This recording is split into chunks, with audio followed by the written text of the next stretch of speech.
The following is a presentation of TFNN.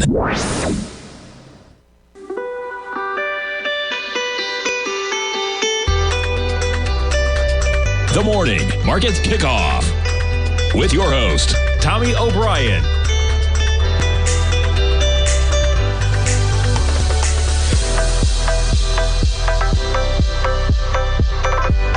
Now, Tommy O'Brien.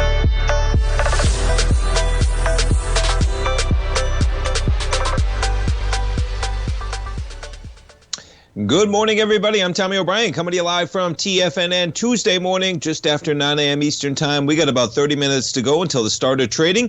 And this morning, we're starting things off in negative territory. You're looking at an S&P negative by about 0.5%. You're negative 21 points right now, trading at 41.37. Quite the market yesterday, man. You got Target cutting their outlook. Markets open in negative territory, then come roaring back to the tune of about 2% from lows to highs. You were trading at 9 a.m. yesterday, 4,076. We closed above 4160 in the S&Ps, currently trading at 4137, just under 4160. You did get above that level, but did not close technically at that level. NASDAQ 100, we're negative by about 0.5% as well. Check out the NASDAQ 100 yesterday. You're talking about 300 points from the lows to the highs. That's about 2.5% in the NASDAQ 100. 12,412. We make it above 12,700 briefly towards the close. We're trading just about 50 points off that price level. Dow right now off 188 points right now, just under 33,000. We got the Russell right now negative by 9 points. Check out the acceleration in the Russell, man. Russell charges 50 points higher. You're talking about more than 2.5% from the lows to the highs on the Russell. Crude above $120, 120.35. We'll be talking to our man Teddy Kegstad from forex-trading-unlock.com coming up at 40 past the hour. Is it 40 past the hour? Did I say Tuesday? It's Wednesday. I said Tuesday. It's Wednesday. We're talking to Teddy at 40 past the hour. I knew it was Wednesday. Somehow Tuesday came into my mind. But we'll be talking to Teddy at 40 past the hour. We'll talk some Forex. We'll talk some crude. That yen is rocking again today. We'll talk to Teddy about the yen as well. Gold up $3 right now at 18.56. Pretty remarkable. Talking to my dad yesterday, even saying gold contract holding up relatively well in the face of continued dollar strength. You got yen weakness, man. Yen is just rocking out of control over there. Boy, you put that gold contract priced in yen, you're making boku bucks over in Japan. Silver right now catches a little bit of a bid in the last few minutes. Silver back above $22. And you got notes and bonds. We got a little bit of lower price and higher yield. You're talking about a yield right now. We are above 3%. Let's check in on the exact number, 3.016. So we'll round up, 3.02%. The yield on the 10-year right now, we were as low early yesterday to 117.22. But boy, these rallies, they fade pretty quickly right now. You were as high last night. I say last night, 2 p.m. Eastern time at 118.16. You're a half point off of where you were trading at just yesterday. In the 10-year, we jump over to the VIX Volatility Index this morning, trading up a bit. Seems like we're pretty comfortable just trading right at about 25 till things sort themselves out to some degree. You get the VIX right now positive by 60 cents technically on the session, trading at 24.64. All right, jumping around, what else we got going on? We'll kick it off. So, the world economy will pay a hefty price for the war in Ukraine, encompassing weaker growth, stronger inflation, and potentially long-lasting damage, the OECD said. Getting into the numbers in terms of the revisions to the forecast for GDP growth, they downgrade growth forecasts across major economies.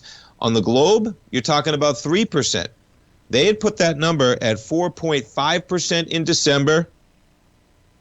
And they had put that number at,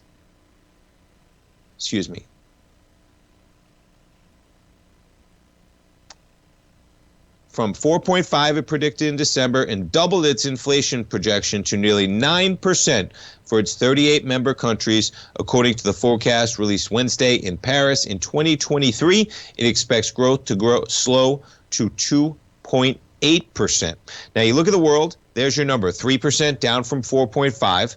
Okay, the OECD countries, you're at 2.27, down 1.2% from their previous number just in December. The U.S. is at 2.5. That is down from 3.8% in December. But you see the run, folks. This is just not a U.S. deal going on right now in terms of the growth, the forecast, the inflation, all major economies getting revisions just from where we were in December. Now, I say just from where we were in December. The one thing startling yesterday about Target, and maybe that's why the market rebounded so quickly, saying, hey, some of this was already priced in, man. Look at that rebound it had right on the open, right? Target trades from 160 yesterday down to 143. By 10:30 in the morning, Target was trading back at 158. Okay, now the market had quite a day yesterday as well.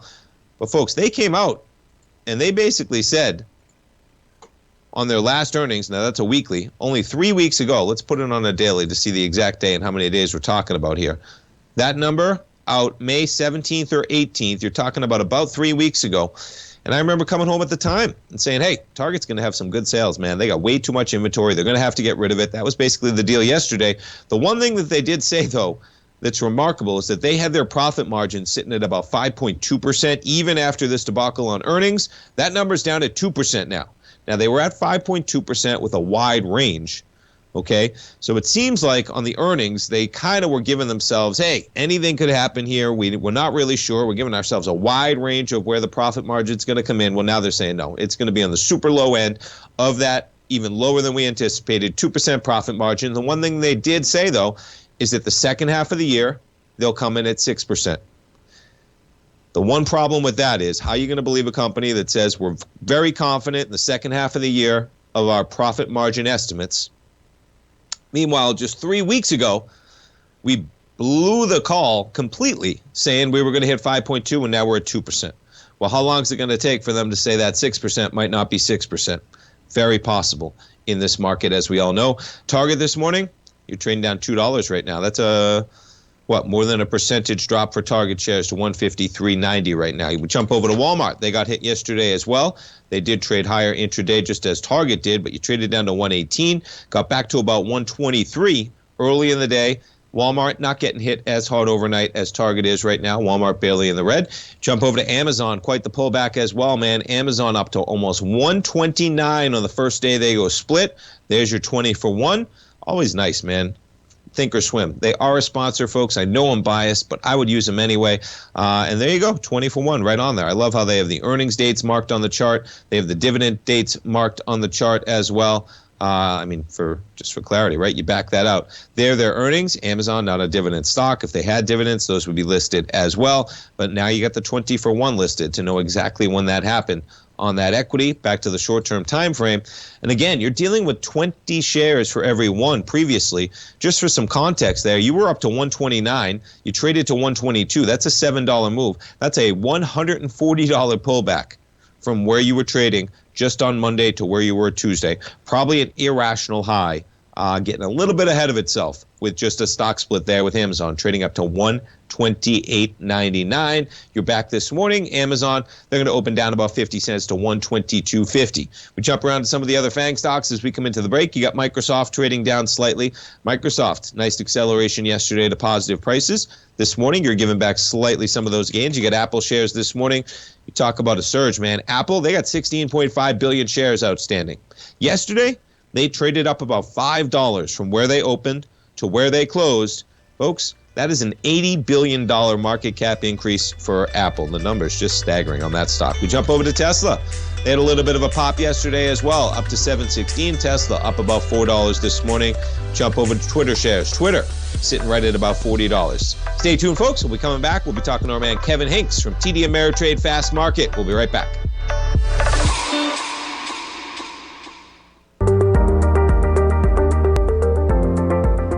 Of booming inflation, where your purchasing power is eroded, there's no better place to protect your hard-earned money than in gold. Vista Gold's flagship asset is the Mount Todd Gold Project in the Northern Territory of Australia. This is Australia's largest undeveloped gold project. We are talking a world-class gold project in a Tier 1 mining district. This is a large-scale, low-cost project with significant existing infrastructure in a politically safe and friendly mining jurisdiction. Vista Gold just completed the Mount Todd feasibility study, which resulted in a 7 million ounce gold reserve and a 16-year mine life. All of this, combined with the approvals of all major operational as well as environmental permits. This distinguishes Mount Todd as an attractive, de-risk partner, ready development stage gold project. Vista Gold trades on the New York Stock Exchange under the symbol VGZ.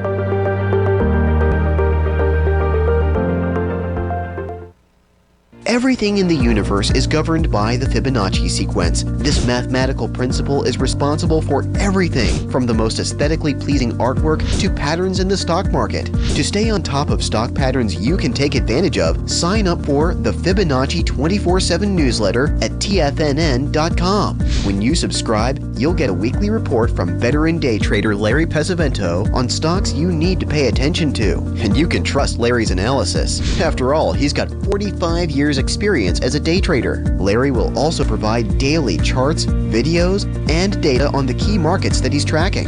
Expect notifications from Larry on market movement you need to act on at any time. First-time subscribers also get a 30-day money-back guarantee. If you're not satisfied, let us know and you'll get a full refund within 30 days of signing up. Subscribe to the Fibonacci 24/7 newsletter today. TFNN.com, educating investors. Steve Rhodes started his trading career as a student almost 20 years ago, and the student has now become the master. Steve won the prestigious Timer of the Year award in 2018 and barely missed that mark again in 2019, finishing at number 2 for the year. An amazing accomplishment. Steve Rhodes is committed to sharing his techniques and knowledge with anyone who wants to learn, and he shares his vast amount of trading knowledge every day in his Mastering Probability newsletter. Steve's award-winning newsletter, Mastering Probability, is delivered every trading day with updates throughout the afternoon. Sign up for Steve's market newsletter, Mastering Probability, and you'll receive access to 7 of Steve's educational webinars absolutely free. At TFNN, all our newsletters come with a 30-day money-back guarantee, so you have absolutely nothing to worry about. Visit TFNN.com and try Mastering Probability 30 days risk-free today. TFNN, educating investors.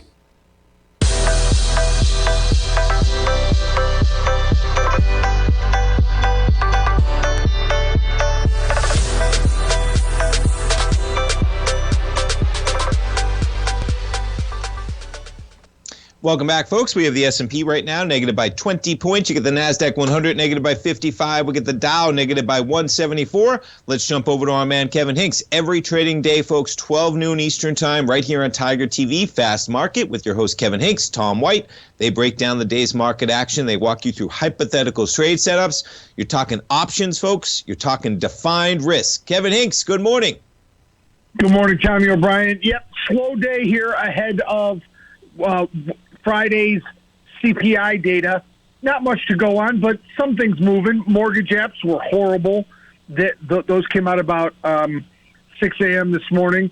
So we're digesting some of this news overall. Crude oil back up, inventories, another issue there with the API inventory data showing no real raise in U.S. production. So you're basically starting the day, Tommy, with the U.S. dollar higher, 10-year yield higher, crude oil higher, and the VIX modestly higher. So starting to lead up now into the CPI data that we're going to get Friday morning.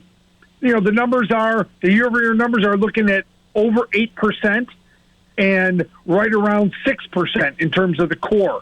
So if those two numbers come out, the headlines won't be great on that data. So it'll be real interesting how we finish the week here.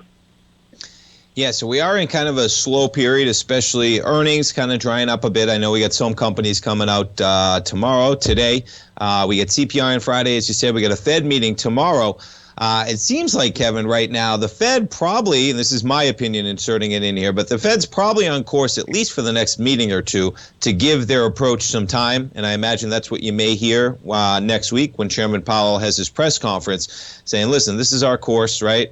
We have inflation that has, I guess, peaked, you could say, on some of those numbers. We'll find out for CPI numbers on Friday. But as traders, Kevin, we get the VIX sitting at 25 right now in a period that we're getting a little bit of chop in this market. As a trader, what do you look for a period potentially where we get I don't want to call it like status quo, right? But we're kind of in a waiting period right now to see if what the Fed is doing is going to have an impact or not. We're probably going to find out in 2 or 3 months at least as the data keeps coming in. But what's your attitude as we kind of wait for the summer to progress and those hikes maybe to have an impact on the inflation numbers that we're getting, like on Friday? Yeah, when I look at the VIX, it's very important to look at where you are versus where you are on the calendar. And whether you want to, believe it or not, summer needs more inertia for the VIX to stay up at those levels because there's just less overall eyes on the market. So, expect to have. I can't say that. I don't want to say the VIX can't go higher because it can. It can go substantially higher, but you need more inertia than normal to get a higher VIX, and that's why you see the VIX drifting back down here around 24.5, 25. So don't be really surprised that the VIX doesn't react the way you'd want it to and if we go up, the VIX will be heavy because of where we are on the calendar, Tommy. We're in summer now. So I expect a little bit of a thinner market. Remember, sell-offs got bought yesterday. Rallies got sold. So we're working ourselves into a little bit of range looking for that next event that moves us one way or the other. Yeah, I talked to you early yesterday, Kevin, before the market opened, and boy, Target, Walmart, talk about an acceleration, right? What'd you think of the move of even Target yesterday? We talked about, you made some great points, second half of the year, those profit margins going to come in still at about 6% is what they're thinking, at least as of now. And the market, pre-market yesterday, Kevin, had 143 and change on Target, and you got to 158, man, by like 10:30 in the morning. What was your take on some of that action? Yeah, there were certainly some people looking at that second half of the year, looking at where Target was. It got down to, it opened at 148. Even though it traded 143 in pre-market, it opened officially at 148 and went right to 157. So there were some people doing some buying down there. Target already, Tommy, from their earnings miss a few weeks ago, had a very low PE. It's even lower now as we look to start the day. Let me hit it up and see what it is. I've got the Target PE at about 12.9, and that's at $155 to $154. So that's still a very inexpensive stock. But as you know, retail has been under pressure the last couple of weeks with some big misses out of Target and Walmart. It is pretty cool when a PE gets to a number where my human brain at least can understand what that means in terms of the time value that you would need to be in an equity to achieve that type of earnings, to get back what you're paying for it. I think we all got a quick lesson. We have previously, man, about some of those multiples getting a little out of whack. But if you're a long-term investor, folks, you start getting into multiples like that, in my opinion, again, we're putting in some personal biases here, myself for sure. But yeah, I start seeing numbers like that. Target's got a great reputation, man. So that's where I go as well. It's like in my household, in many households, man. Sometimes on Saturday night, Kevin, what are we going to do? We're going to go shopping at Target on Saturday night, and we get a little crazy at Target. Go shopping, buy some stuff for the kids. With that in mind, Kevin, everything going on, what are you guys talking about at 12 noon today on Fast Market? We're going to look at Uber in the first segment. We'll look at Netflix in the third segment, and then in the middle one, we're going to look at like Foley is going to look at the auto parts sector, and we're going to talk about all things do-it-yourself and auto parts. So Uber, auto parts, and Netflix today. I like it. Uber and Netflix, I like for sure, as in just very interesting. The chart action on these equities, the pullbacks, Netflix, man, my goodness, right down to 198.61. There's an article out there today, Kevin, I think it's from Business Insider, talking about Roku. Roku getting a little bit of a lift from 93 to 98, potentially talking about some talkings very early on, that maybe Netflix goes after them. Roku right now, I'm jumping over to the Analyze tab on the Thinkorswim platform. You're talking about a company at only $13 billion right now. Can you give us a little teaser in terms of what you think about that speculation right now in the market, Roku, Netflix, and maybe some consolidation? Well, I have no specific knowledge, but I can tell you that with where some of these great growth companies were and where they are now, you should expect news on big investors taking stakes and potential mergers and takeover acquisitions. the new valuations of this growth sector should spur a lot of that. So not surprising that you're starting to get rumors about companies making some moves. It's amazing, man. I pull up Netflix. Netflix, all the way back to only, and it's remarkable you say only, but only an $87 billion company. Under $200, you were at $700 at one point.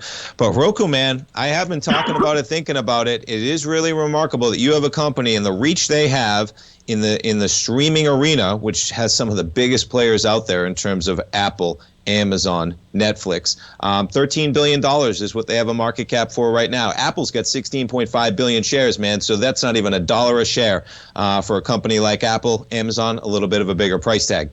Kevin, we appreciate the time that you take every morning with us, man. We look forward to the program at 12 today, and we'll be watching. Have a great day, Tommy. You too, Kevin. Take care. Folks, tune in. You heard what they're going to be talking about. They're going to be talking about a little Uber. They'll be talking about a little Netflix, and they'll be talking about a little car parts, man.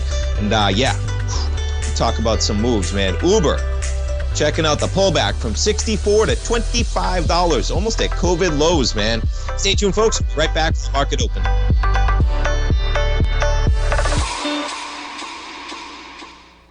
If you want to take advantage of this sector, now is the time to subscribe to my Gold Report.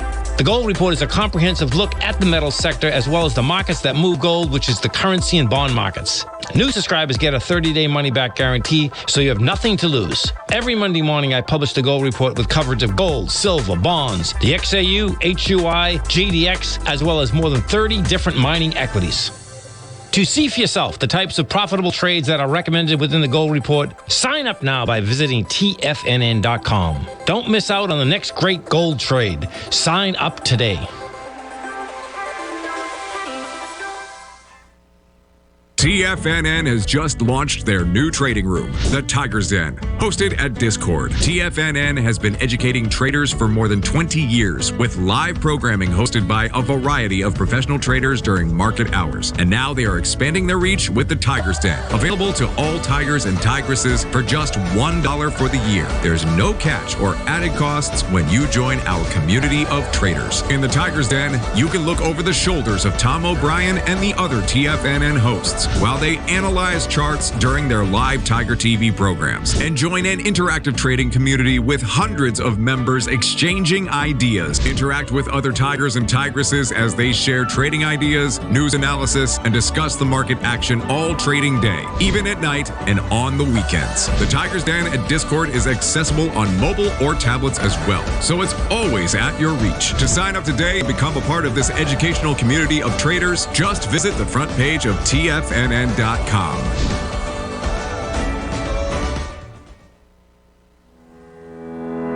Tom O'Brien has just announced a live Timing the Trade webinar Friday, June 10th from 9 a.m. until 2 p.m. Eastern Time.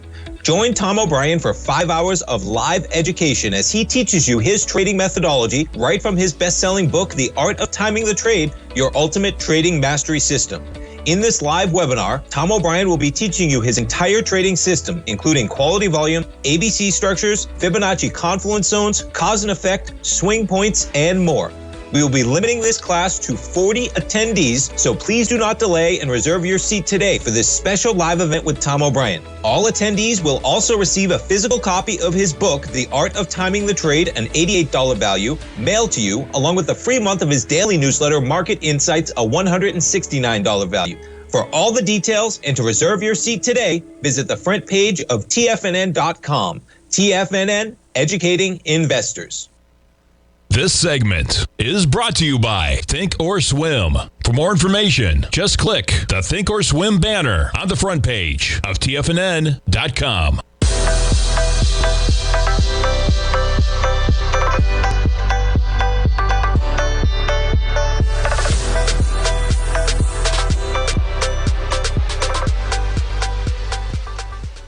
Welcome back, folks. We got the S&P right now. You open down 18 points, trading at 4140. putting things back on a short-term time frame. There's your 15-minute. We charge higher yesterday. You're sitting at 41.40. Out of curiosity here, Fibonacci level just from the lows of yesterday in terms of where we trade to. The 382, you're talking about a level about 10 points below where we're at right now. 41.30 in the S&Ps. We're trading right now 41.38. NASDAQ 100, negative by just about 40 points right now. Let's check, too, some of those stocks that were highlighted yesterday. Target, down another 1.1% today. Walmart shares, down about 2/3% today. Amazon, down about 0.3%. We jump over to some of the FANG stocks. Microsoft, down about 1/3% right now. Apple, basically flat at 148.62. Netflix shares down about 0.2% right now, trading at 198.20. So as I mentioned, do not have the article up, but you don't really need it up, folks. I've been talking about this myself, just from a common sense perspective. Roku, man, they have been punished tremendously, and who knows if they have a plan to make the type of money that this stock was once trading at. But I believe they have something like 66 million customers that they're reaching in North America, something like that. You think about being the gatekeeper to streaming for 66 million households. I'm a little biased, folks. We got 5 Rokus in my house, I think, 4 or 5, one in each bedroom, and in the living room, we use it kind of as a cable box. The market, not so optimistic as the rumors. From 102, you're giving it all back right now. You're still up 3.5%.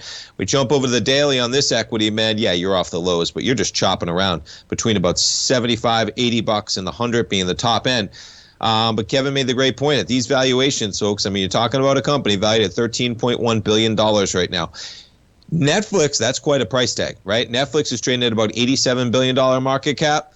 But if there was any room, I mean, you're talking about Amazon. Amazon has Amazon Prime, right? I don't think that they would do that because they got their Fire Stick. I'm not sure if they're in the same, that they would gain as much value as maybe a company like Netflix would with where they are right now. But the biggest companies in the world are out there as streamers, and I'm talking about Apple, the biggest company in the world, has Apple TV. Amazon has Amazon Prime TV, okay? To have a company out there for $13 billion that reaches the tens of millions of people that they do reach, you wouldn't have to find a lot of value for some of those companies. Netflix, probably looking at a similar scenario in that degree, but it'd be interesting to see what they'd be paying. As Roku up 3.6%. But boy, that is a very small bounce on a little bit of speculation. And all I'll say is that, that speculation probably should have already been talked about, right? I think the article, I think our man Z was the first one that posted in here to see the news, talking about that, it was just basically Business Insider article highlighted talk inside Roku about possibility being acquired by Netflix. I'll have to check out that article. But yeah, of course you're going to get talk inside. I mean, I'm talking about it. If I was working for Roku, of course I'd be saying, man, are we going to get purchased here? You know, this stock is getting punished. Roku was trading at $4.90 twice last year. You're now trading at $97, well below pre-pandemic levels. In 2019, you were trading at $170. Roku is half the valuation of where you were in 2019. Does it go back even further? No, it does. But yeah, that is quite a pullback, man. I imagine many companies saying, you know what? I'm not sure it makes sense, but we might as well take a look at it because you're at prices that this thing hasn't seen. I mean, remarkable. We traded back to 2018 prices on Roku, folks. Think about that. 4 years give back of prices for a streaming company during a pandemic. Remarkable. Okay, jumping around to other news we have going on.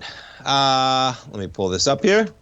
This one was an interesting article. Hedge fund D1 borrowed billions for hot bet, now seen melting down. The firm levered up stakes in private companies and posted massive gains, but as valuations fade, such bullishness is veering into losses across the industry. Talk about leveraging up at the wrong time. Now, there's a lot of interesting stuff in this article. Can't get through it all. It's a long one. But they had reached an unusual deal, is how they categorize it in this Bloomberg article. They had tally gains on their hottest bets in years when they reached an unusual deal with the bank's help in August of 2020. They used the stake in private companies as collateral for borrowing $2 billion that the firm could put towards yet more of those stakes, among other things. Last year, that focus on private companies, how about 70% gain in that part of the portfolio? This year, not so much, man. Tiger Global came out. What have they lost? Like 50% this year or something? Redemptions in Tiger Global. You can't even get out of that hedge fund right now because they have so many illiquid investments in private companies. And they do touch on that here at one point in terms of Tiger Global. If you request money, yeah, here's how they get into it. Not sure. They do talk about it. Yeah, so some of the companies, what I want to talk about here in particular is just some of these valuations. So check it out. Instacart, which I use all the time, man. From October of 2021, okay, now these are private. Again, their share price in private markets pushed it to a $39 billion valuation. Well, guess what? Now you're pushing $22 billion. Now, here's what I don't understand is 65 is not to 22 as 150 is to 39. So I'm not sure how those two are in correlation, right? I mean, 65 is less than 1/2 of 150. So you would think the valuation would be under about $18 billion. Maybe they have some of the data wrong there. But nonetheless, quite a steep haircut for Instacart. Epic Games, down by what, 40%. Chime, another private company, down substantially. And here's what I'll say about this is just the valuation that they're at right now. That doesn't mean that's the accurate, fair representation because these markets are so thin. It's a private market, folks. Okay, that's the valuation Instacart's given right now. But it's not traded on a daily basis. Okay, everybody in that area has a vested interest of keeping that valuation as high as they can. Many times you'll see, you invest in round A, and then you get another funding round, and you get the same people who funded your company at $2 billion says, yeah, I'll fund you at $6 billion because that means my investment at $2 billion just made 300%, right? So these numbers get a little fudged as well for obvious reasons. And Tiger Global had plunged 52% earlier in the year was the number. So I imagine you're going to see this one play out more, and that is a little bit of exposure, and I'm putting that lightly in terms of where those will be. But yeah, the article, it's a good one if you check it out in terms of private companies, in terms of where they are. So the document describing the loan arranged by J.P. Morgan doesn't specify which assets were used to provide collateral or how the financing was ultimately used. The loan has become a particular point of fascination among hedge fund investors trying to learn more about what sorts of conditions could trigger a demand for more collateral. I don't even know how that makes sense, right? The document describing the loan doesn't specify which assets were used. Even billionaires who don't have money with Sundime have been trying to figure out what kinds of holdings he might be pressured to sell if the losses mount. I don't want to call it systematic, but it's pretty close.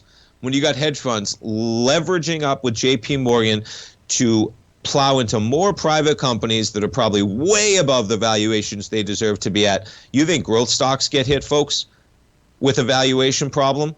Private companies that are not making money, you are getting punished because, yeah, that's one of the biggest gambles out there, right? Those companies aren't making money. Many times they're years away from making money, if not even revenue. And, yeah, as you see, this article goes on and on. It's a good one, folks, and it's talking about D1. Hedge fund D1 borrowed billions from J.P. Morgan. Watch out for that one. Stay tuned, folks. We'll be coming back talking to Teddy Kegstad. We got a great day for this one. We'll talk oil. We'll talk the yen. We'll be right back, folks. Are you in the market for buying or selling real estate in the Bay Area, including the surrounding St. Petersburg, Tampa, and Clearwater markets? Tiger Real Estate LLC is a firm that has extensive experience in the Tampa Bay area. Whether you're looking to sell your current property for maximum value, or you're in the market for a second home or investment property, Tiger Realty has the experience across all areas of real estate in the Tampa Bay area to help buyers and sellers make the most informed decisions across all price levels. From the price you should be paying per square foot in certain up-and-coming areas to the type of cash flow investment properties are capable of creating, Tiger Real Estate can help you make the best decision when it comes to all areas of the market. Before you make one of the biggest decisions of your financial future, call Tiger Real Estate LLC today at 727-329-8322 or email us at tiger@tfnn.com. That's 727-329-8322. Call us today.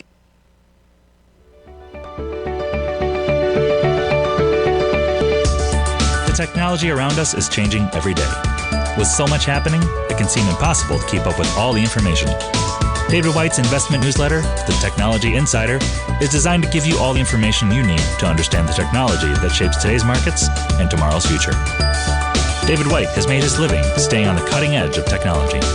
His weekly newsletter will give you specific recommendations for value tech stocks, as well as entry prices, target prices, and stops to set for each trade.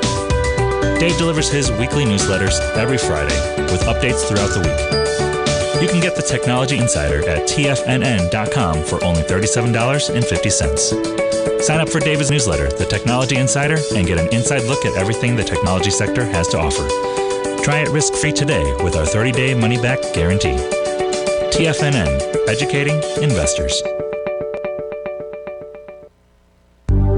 Will the S&P 500 continue to climb? For bold trades on U.S. large-cap stocks in either direction, trade SPXL, SPUU, or SPXS. Directions Daily S&P 500 Bull and Bear Leveraged ETFs. Direction Leveraged ETFs. An investor should carefully consider a fund's investment objective, risks, charges, and expenses before investing. A fund's prospectus and summary prospectus contain this and other information about Direction shares. To obtain a fund's prospectus and summary prospectus, call 866-476-7523 or visit directioninvestments.com. A fund's prospectus and summary prospectus should be read carefully before investing. An investment in the funds is subject to risk, including the possible loss of principal. The funds are designed to be utilized only by sophisticated investors such as traders and active investors. Distributor Foreside Fund Services, LLC. This program is brought to you by Vista Gold, traded on the NYSE American and TSX under the symbol VGZ.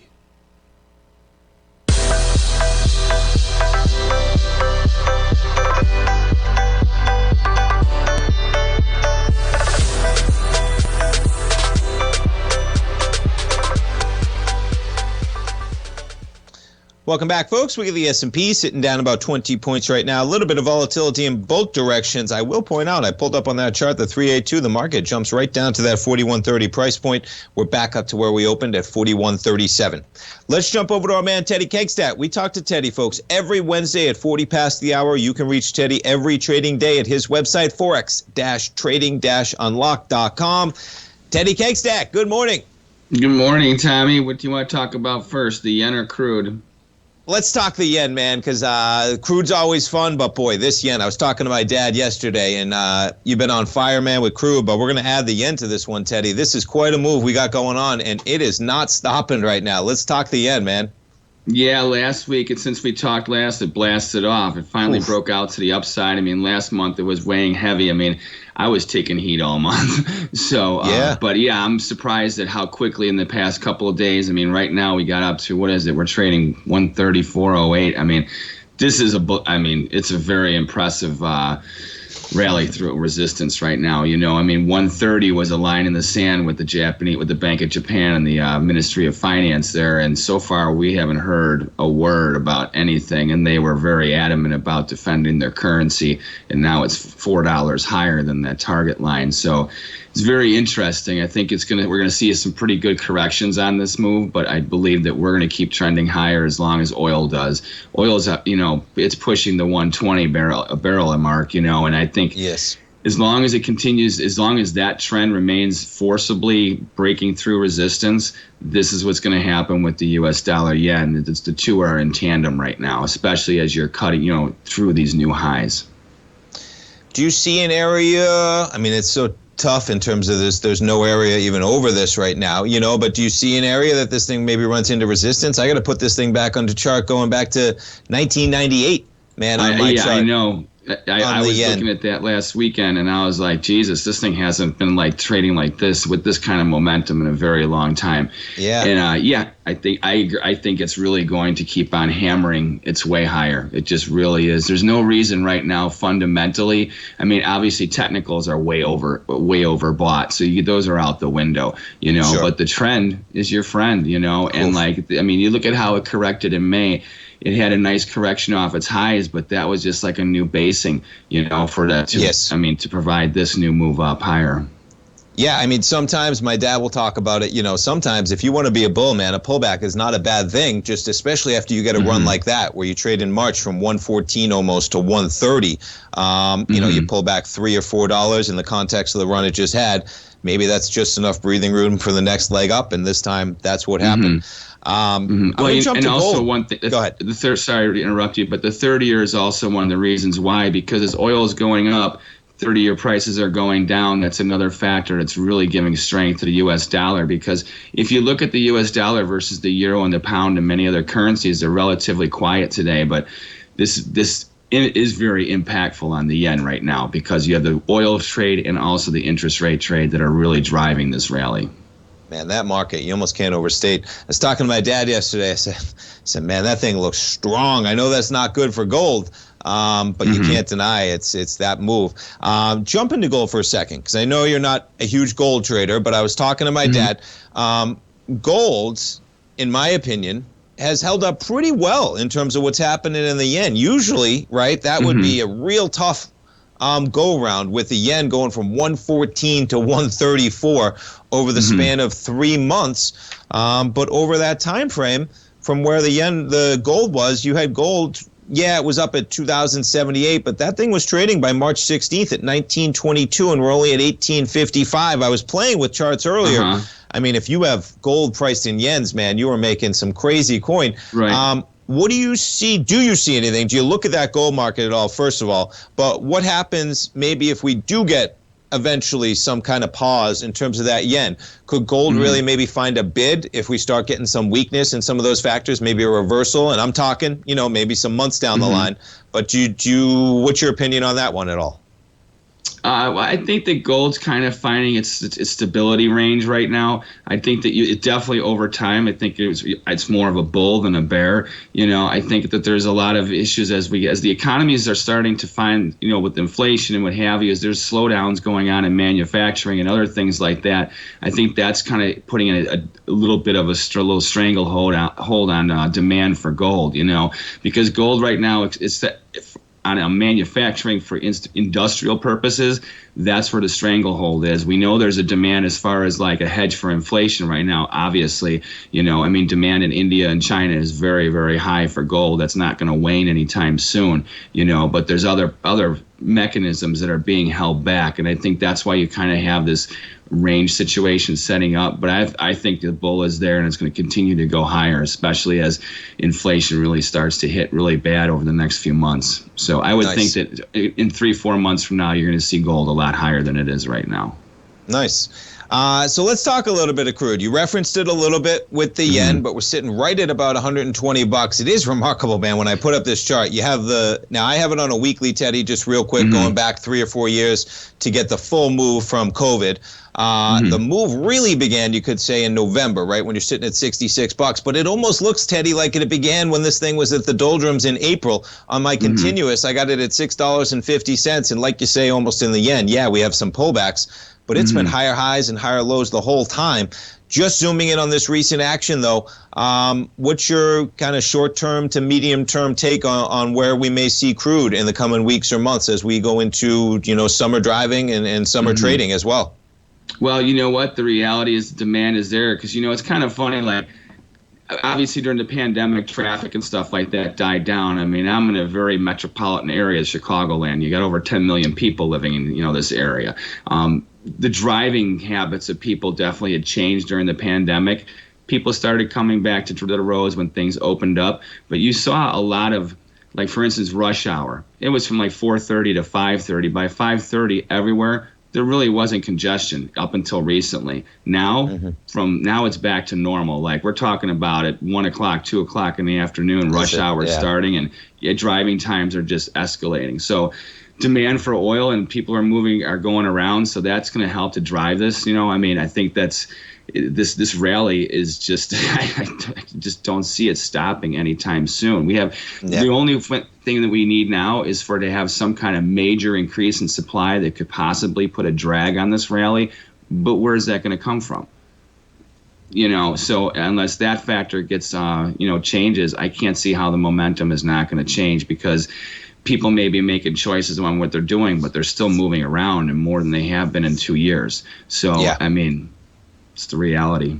I would agree, man. One of my friends was talking about yesterday. He works in downtown New York City, and I think he's in World Trade Center 1, and he was saying that they have signs there now that they're 95% leased out in that in that building, which and he was saying, we're back, baby, we're back, as in just kind of what you're saying. People are back, and I'm sure there's going to be variations depending where you are, how many people are at work, and I know we're not back to pre-pandemic to that type of degree, but that statistic itself was kind of startling to me. And you're talking about it in a city like Chicago, man, people back on the roads. Well, Teddy, listen, I was telling my dad yesterday, I appreciate this segment you do, man. Looking at that yen yesterday, I really have a great understanding, more so than when I, first started talking, and I'm with listeners as well. We appreciate it, Teddy. We'll talk to you next week, man. See you next week. Thanks Take so care. much. Stay tuned, folks. We'll be right back to finish up the show.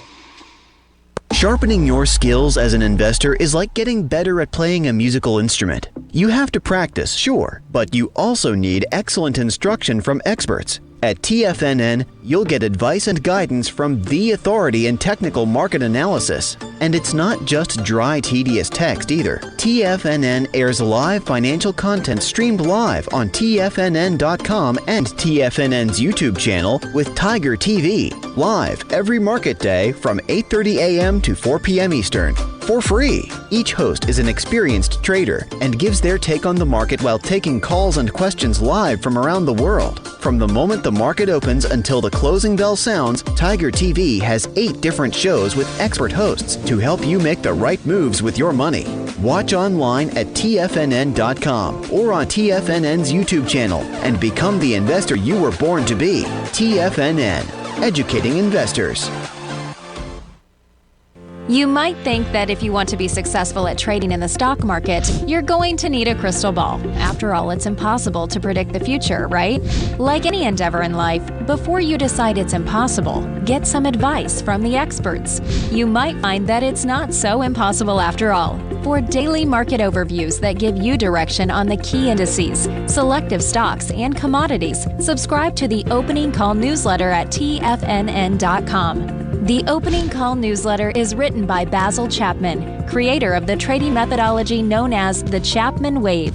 The Chapman Wave up-down sequence gives you an edge in identifying price turns, finding the peaks and valleys in stock prices. Get the Opening Call newsletter by Basil Chapman in your inbox every day. First-time subscribers also get a 30-day money-back guarantee. If you're not satisfied, let us know, and you'll get a full refund within 30 days of signing up. TFNN.com, educating investors. Everything in the universe is governed by the Fibonacci sequence. This mathematical principle is responsible for everything from the most aesthetically pleasing artwork to patterns in the stock market. To stay on top of stock patterns you can take advantage of, sign up for the Fibonacci 24/7 newsletter at TFNN.com. When you subscribe, you'll get a weekly report from veteran day trader Larry Pesavento on stocks you need to pay attention to. And you can trust Larry's analysis. After all, he's got 45 years experience as a day trader. Larry will also provide daily charts, videos, and data on the key markets that he's tracking. Expect notifications from Larry on market movement you need to act on at any time. First-time subscribers also get a 30-day money-back guarantee. If you're not satisfied, let us know and you'll get a full refund within 30 days of signing up. Subscribe to the Fibonacci 24/7 newsletter today. TFNN.com, educating investors. This segment is brought to you by Thinkorswim. For more information, just click the Thinkorswim banner on the front page of TFNN.com.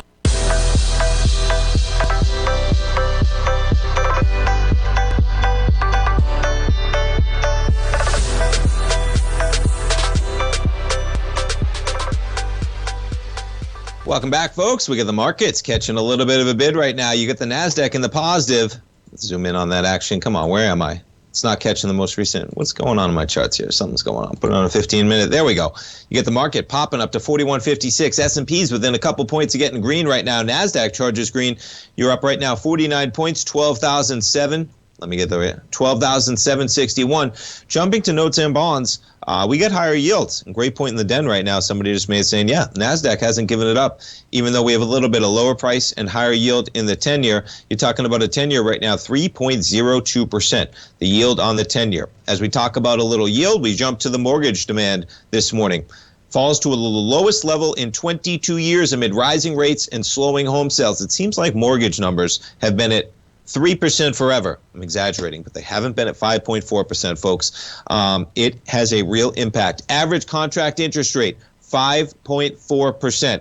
Applications for mortgages to purchase home fell 7%, 21% lower than the same week a year ago. Refinance demand dropped 6% for the week, down 75% year over year. I'm actually amazed that it's only 75%.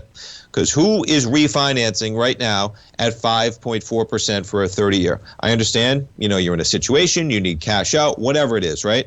But geez, you missed the boat on that one. If you were waiting and you planned on refinancing, I'm surprised it's actually even still at that level.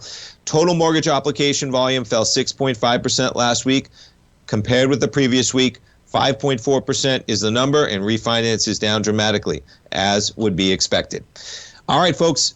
Tomorrow is the last day that you can sign up for the Timing the Trade webinar my dad will be doing on Friday. Check it out. You get a month of his newsletter, $169 value. That's Market Insights. That's his newsletter he sends out every market day. You get his physical book, The Art of Timing the Trade, Your Ultimate Trading Mastery System. That gets mailed to you physically. Hardcover book. You get the 5-hour webinar, 9 a.m. till 2 p.m. There'll be a 3-hour session in the morning, 9 till noon. Take a 30-minute break. You come back for an hour and a half, 90 minutes from 12:30 till 2. He'll be going over his entire trading methodology, folks. Should be a great webinar. It's been more than a couple years since the last time he did this type of event. Check that out on the front page. Again, we end signups for that tomorrow night, even though the webinar taking place on Friday. All right, folks, thanks so much for starting your trading day with me. It should be a good one. We got a bid going on in the market. Stay tuned, folks. Live programming all day. Basil's up next. Have a great